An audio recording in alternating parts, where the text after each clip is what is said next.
Na mom kanalu često pričam o zdravim obrocima i poslasticama, ali danas se vraćam čajevima i pažnju posvećujem jednoj zaista posebnoj biljci. U pitanju je bosiljak. Njegovo ime potiče od grčke reči koja znači kraljevski. I verujte mi, on s razlogom nosi tu titulu jer donosi neverovatan užitak, svežinu i miris u svaku kuhinju.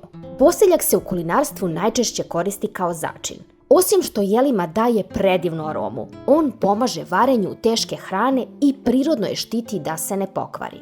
Bosiljak je bogat vitaminima K, A i C, kao i mineralima poput magnezijuma, gvožđa, kalijuma i mangana. Ja ga najčešće koristim kada osjetim pad energije ili stres, jer njegova prepoznatljiva aroma opušta i umiruje um. Pre nego što pređem na samu pripremu, važno je da znamo da prirodne alternative imaju izuzetno snažno dejstvo. Zbog toga se ovaj čaj prema tradicionalnim izvorima ne preporučuje trudnicama, dojiljama i maloj deci. Takođe, ukoliko imate bilo kakve hronične tegobe, uvijek je najsigurnije da se pre upotrebe posavetujete sa svojim lekarom. A evo i mog rituala za pripremu. Prvu džezvu sipam 200 ml vode i stavljam je na šporet da se zagreje do ključanja. Dok se voda greje, u bokal stavljam 1 kafenu kašiku sušenog bosiljka. Pažljivo prelivam bosiljak ključalom vodom i obavezno poklapam bokal, kako sve ono najkorisnije iz čaja ne bi isparilo. Ostavim da odstoji oko 10 do 15 minuta, a nakon toga ga procedim.